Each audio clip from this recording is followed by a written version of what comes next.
ये लो, this keyword इन जावा। ठीक है, सिंपल समझते हैं। This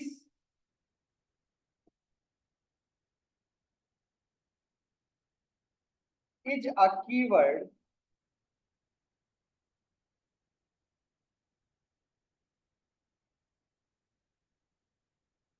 which refers current object of class। मतलब कि जैसे कल हमने बताया था कि आप डॉक्टर के जाते हो, ठीक है, तो वहां पे एक कंपाउंडर होता है जो इंजेक्शन लगाता है। ठीक है, तो जब आप जाते हो, आप अपना ऑब्जेक्ट लेके जाते हो, तो वो कंपाउंडर आपके लिए वर्क करता है। ठीक है, जब कोई और जाता है तो वो कंपाउंडर उसके लिए वर्क करता है। जब कोई और जाता है तो कंपाउंडर उसके लिए वर्क करता है। सेम उसी तरह वो कंपाउंडर कौन है? दिस। वो कंपाउंडर कौन है? दिस।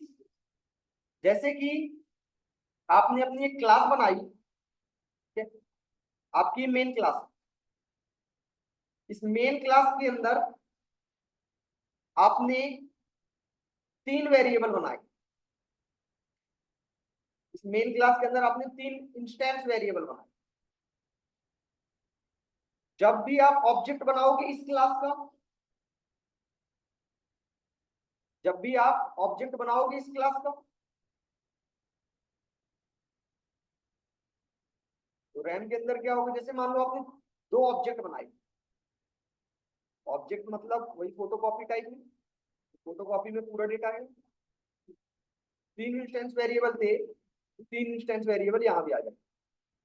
ठीक है, कम आएंगे। ठीक है ना?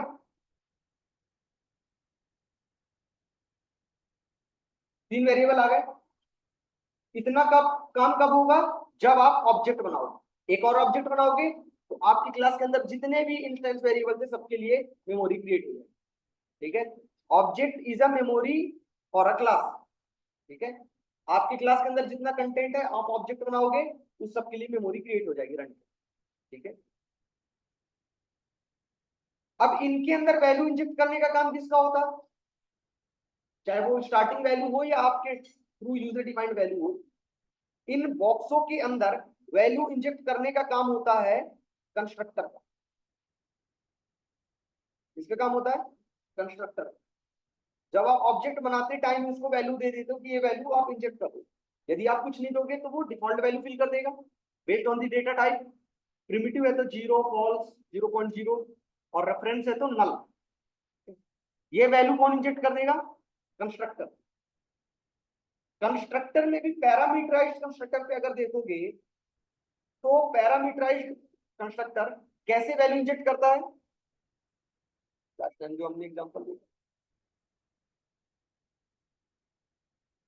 नहीं बना, मान लो चलो यहीं पे बना लेते हैं। ये कंस्ट्रक्टर है, अभी ये 0 पैरम कंस्ट्रक्टर है। यहाँ पे हमने कर दिया इंट आईडी, स्ट्रिंग नेम। ठीक है, तो आपको इतना पोर्शन क्या कहलाता है? कंस्ट्रक्टर। आपको यहाँ पे 2 वैल्यू देने पड़ेगा, पहला स्ट्रिंग टाइप, इंटीजर टाइप का, दूसरा। ये दोनों वैल्यू यहाँ गई। अब यहां से आप कहाँ इंजेक्ट करोगे इसमें? ठीक है, तो दिस कीवर्ड आपको लगाना पड़ेगा बताने के लिए कि इस वेरिएबल पे नहीं, इंस्टेंस वेरिएबल ये वैल्यू चली गई। This dot name equal to name, मतलब लोकल से वैल्यू लेके आप किसमें सेंड कर रहे हो? दूसरे। सेम इसी तरह आपने 2 वेरिएबल बनाए, 2 ऑब्जेक्ट बनाए, इसका आपने काम कर दिया 2। ठीक है, जब आपने इतना किया तो हुआ क्या?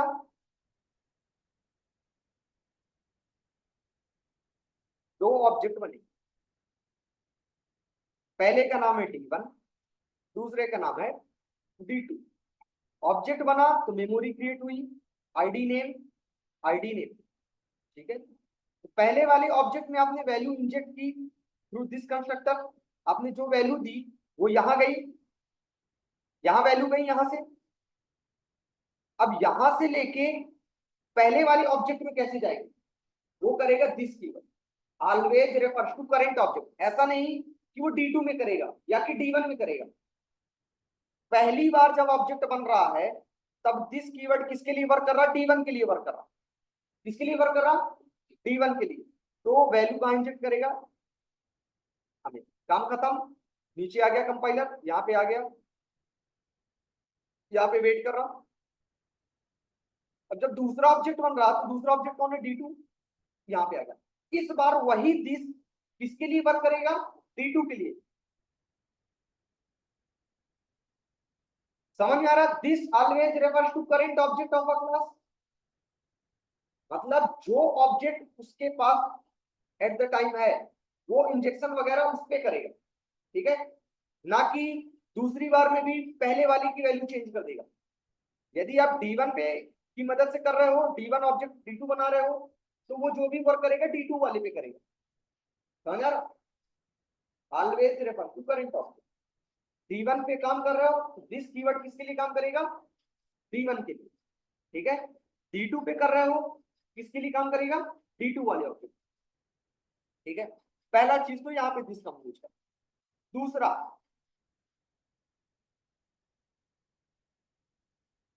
अब एक यहाँ पे बना ही लेते हैं।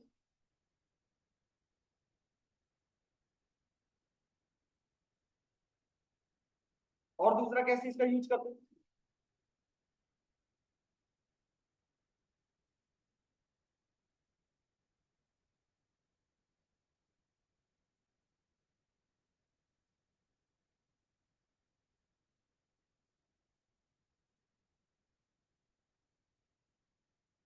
यहाँ पे आपने क्या किया, एक बनाया जीरो पैरामीटर, ये हो गया आपने जीरो पैरम कंस्ट्रक्टर, ठीक है। यहाँ पे आपने बनाया एक और कंस्ट्रक्टर। तो अगर आप सेम नेम का कंस्ट्रक्टर बनाएंगे, same parameter, then it is constructor overriding, and overriding is not possible in same class, चाहे वो मेथड हो चाहे वो कंस्ट्रक्टर, नॉट पॉसिबल। तो आपको क्या करना पड़ेगा, थोड़ा सा चेंज करना पड़ेगा। जैसे दो लोग हैं, है ना, तो चाहे सरनेम चेंज कर दो चाहे फर्स्ट नेम चेंज कर दो, कुछ, ठीक है। आपने थोड़ा चेंज कर दिया, है तो दोनों ही कंस्ट्रक्टर। क्यों, constructor is a method which has the same name as the class name, same name है। सेकंड, नो रिटर्न टाइप, ठीक है। तो दोनों ही क्या है, कंस्ट्रक्टर है। और हम एक क्लास के अंदर एक से ज्यादा कंस्ट्रक्टर बना सकते हैं, बट पैरामीटर डिफरेंट होने चाहिए, ठीक है, पैरामीटर डिफरेंट होनी चाहिए। It is called as a constructor overloading, ठीक है। सेम वे हम मेथड को भी कर सकते हैं, सेम नेम की दो या दो से ज्यादा मेथड बना सकते हैं, बट उनकी पैरामीटर डिफरेंट होनी चाहिए। This is called as a method overloading, ठीक है।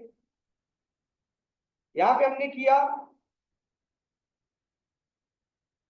वन पैरम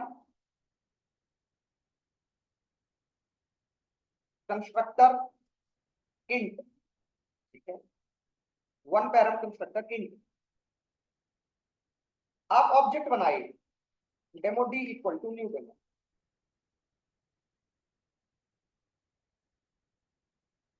ब्लॉक नहीं बना रखे, ठीक है ना। जैसे ही अब आप ऑब्जेक्ट बनाते हो, ऑटोमेटिक क्या होता है, कंस्ट्रक्टर कॉल्ड होता है। हमारे पास दो कंस्ट्रक्टर है, कौन सा वाला कॉल्ड होगा,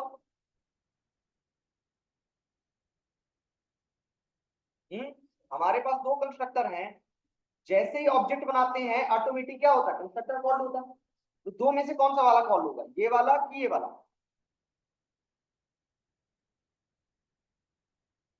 हम्म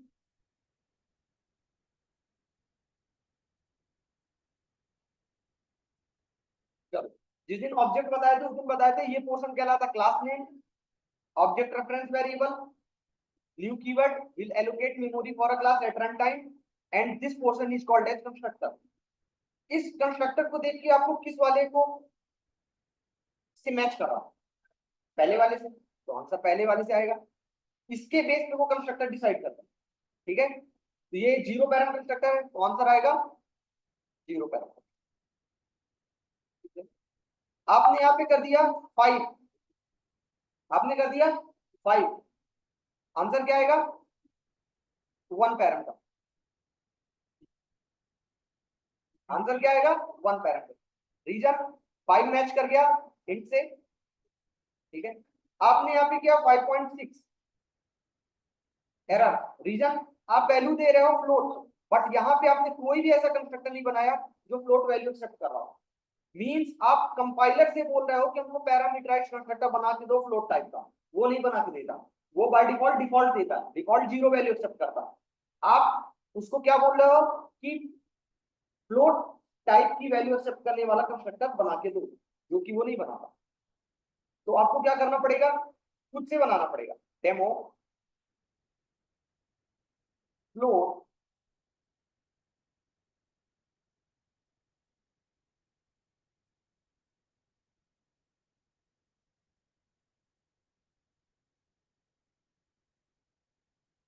ठीक है, एरर कौन आंसर। ठीक है, तो ये तो पहला चीज हो गया कि जिस टाइप की वैल्यू रहेगी उस टाइप के कंस्ट्रक्टर में चला जाए। क्लियर है। यदि आप यहाँ पे स्ट्रिंग कर देते हो, स्ट्रिंग कर दिए एरर। रीजन स्ट्रिंग टाइप का कोई कंस्ट्रक्टर ही नहीं। ठीक है,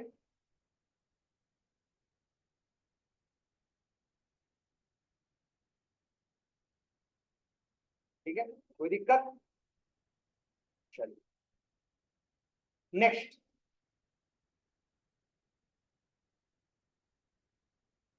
अब हम यहाँ पे क्या करते हैं ऐसा। ठीक है, मैच कर जाएंगे इस बार।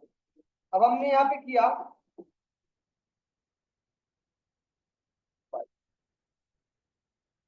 दिस करंट क्लास के, मतलब करंट ऑब्जेक्ट के, डी वाले ऑब्जेक्ट के। ठीक है, जो भी काम चल रहा किस वाले पे चल रहा, इस पहले वाले ऑब्जेक्ट पे चल रहा डी पे। यदि एक और ऑब्जेक्ट बना दोगे तो उधर अलग है, मान लो उसका नाम D2 है। अभी आप किसमें डी पे हो, डी में एक कंस्ट्रक्टर है, दो कंस्ट्रक्टर है, तीन कंस्ट्रक्टर। ठीक है, जब आपने किया क्या, तो यहां से सबसे पहले कहां जाएगा, इधर, इधर गया। क्लियर है जितना। अब नेक्स्ट लाइन पे जैसे ही अगली लाइन पे आया, ये बोल रहा है इसी ऑब्जेक्ट के एक ऐसे कंस्ट्रक्टर पे जाओ जो जीरो वैल्यू एक्सेप्ट कर रहा हो, दूसरे ऑब्जेक्ट पे नहीं, क्योंकि this always refer to current object. मतलब जो भी काम चलेगा वो डी पे चलेगा, जो भी काम चलेगा वो डी पे चलेगा। इसका मतलब है कि पहले जाओ यहाँ पे, एक्सटेंशन बोर्ड लगा हुआ था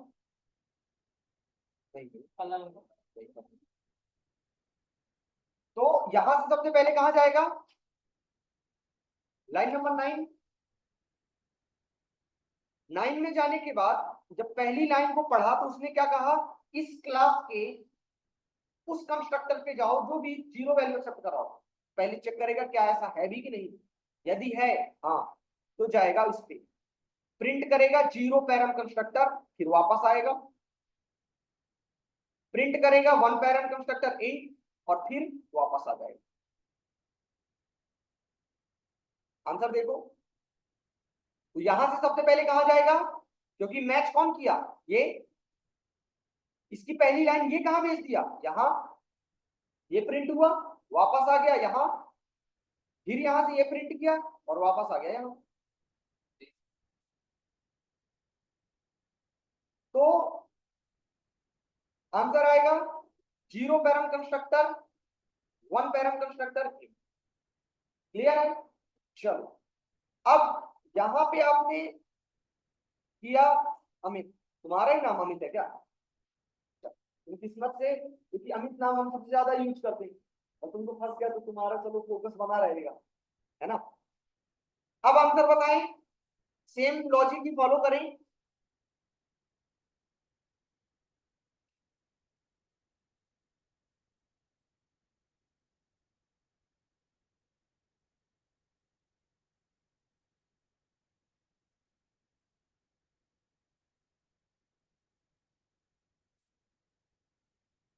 वेरी गुड, कुणाल आंसर। पहले थर्ड वाला को हाँ, फिर फर्स्ट फिर बी। Very good. तो आंसर आएगा सबसे पहले स्ट्रिंग, फिर जीरो, फिर एट। रीजन, यहां से गया कहा, यहाँ पे। इसने पहली लाइन पे कहा भेजा, यहाँ। इसने पहली लाइन पे कहा भेजा, यहाँ।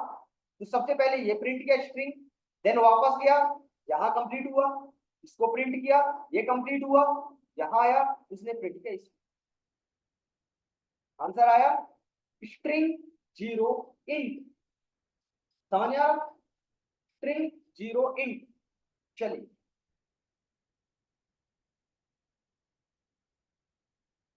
आंसर बताएं, एक सेकेंड। एक और रूल है, आप इस लाइन को, जैसे यहाँ पे, पहले इसका आंसर बता दो।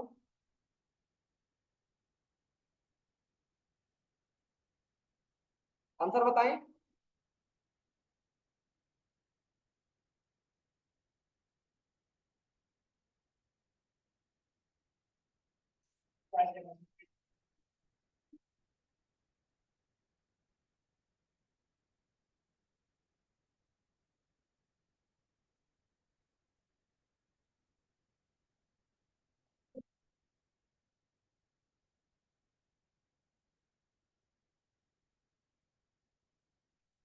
हाँ, int zero int,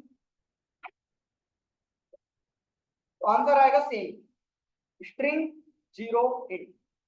reason, int plus int answer होता है इंट, इंट बाई इंटिंग आंसर आता है इंट, ठीक है। उसी तरह स्ट्रिंग प्लस कुछ भी कर दो, चाहे फ्लोट, चाहे इंट, चाहे कुछ भी, स्ट्रिंग प्लस कुछ भी, final answer is string. 6 is a int and this is a string, string plus int, final answer is string, means we are calling the constructor of this class which is string type. तो क्या ऐसा कोई है, यदि है then directly it will go to the string type. Answer, print this, then here, then here, then here. समझ आ रहा, हाँ। चलो, समझ आना कैसे आना, बताओ फिर।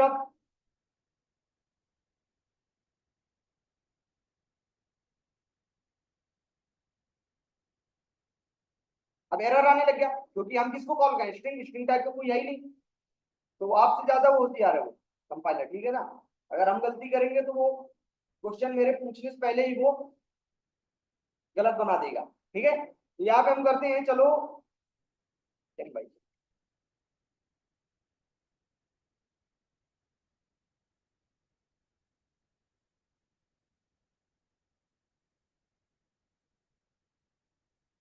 चलिए आंसर,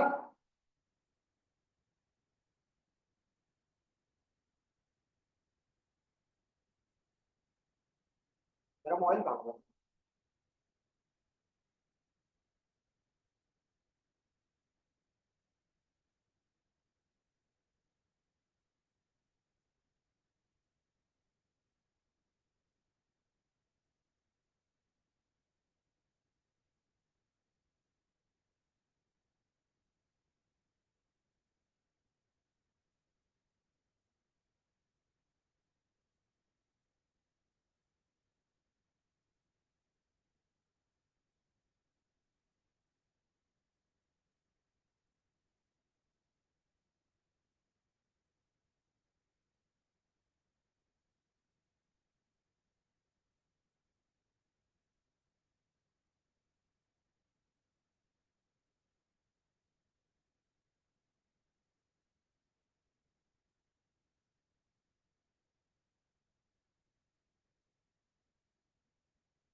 क्या नाम था?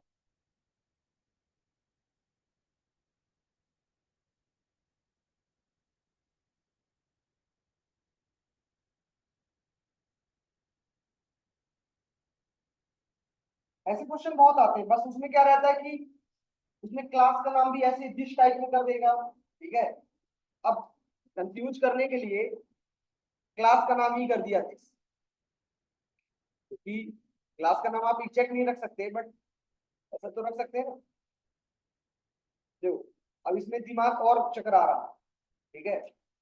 टाइम है कम, दिमाग घूम रहा ज्यादा, ठीक है। तो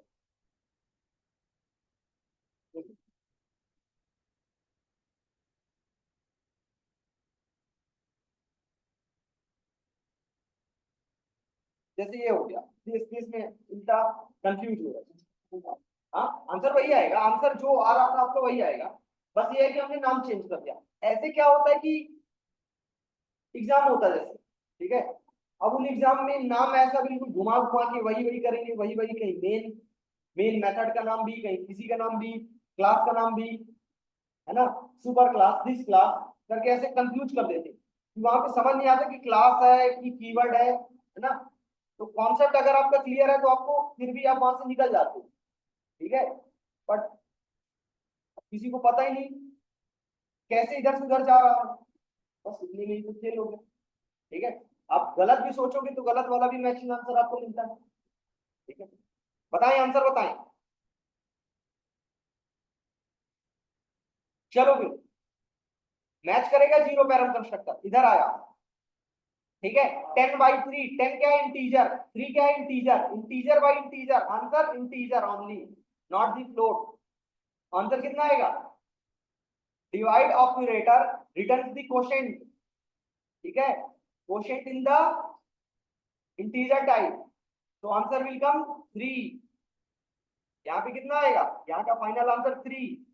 it means we are calling the parameterized constructor of integer type, this 3 means it will go here, ठीक है। सबसे पहले यहां से कहा गया, फर्स्ट, देन सेकेंड, देन यहां से इधर, तो पहले प्रिंट होगा ये ए, देन यहां से वापस गया, ये प्रिंट होगा 2, देन यहां गया, ये प्रिंट होगा 3। समझ आ रहा? तो float in zero parameter, float in zero parameter, ठीक है, समझ आ गया। चलिए, तो this for the same class, अब क्योंकि नेट है अभी पढ़े नहीं अपन, अदरवाइज पहली लाइन पे हम यहाँ पे क्या लिख देते, सुपर। इसका मतलब आया इधर से कहा, इधर, इधर से कहा आया, इधर। अब इधर से चला जाएगा पेरेंट क्लास की जीरो पैरम कंस्ट्रक्टर में, समझ आ रहा, पेरेंट क्लास में चला जाएगा उसके जीरो पैरम कंस्ट्रक्टर, फिर वहां पे हम कर देंगे दिस, तो वो वहीं वहीं घूमता रहेगा, क्योंकि अब उसके ऊपर के लिए सुपर मतलब सीढ़ी टाइप में, है ना, एक ही फ्लोर में रहने के लिए दिस दिस, एक फ्लोर ऊपर करने के लिए सुपर, ठीक है, वहीं पे दिस करते रह गए आप, फिर जैसे ही काम कंप्लीट होगा वापस आ जाएगा, फिर यहां से आगे, समझ आ रहा। Super keyword for parent class constructor, ठीक है, this keyword for same class, समझ आ रहा। बट दोनों ही केसेस में कंडीशन कंपलसरी है ये कि ये फर्स्ट लाइन होगी। आप सोचें कि ये दिस को यहाँ के बजाय हम ऐसे कर दें और आंसर आ जाए बढ़िया, क्या, जीरो पैरम कंस्ट्रक्टर, फिर आए 3, फिर इधर उधर नहीं, this line must be the first line of your, समझ आ रहा।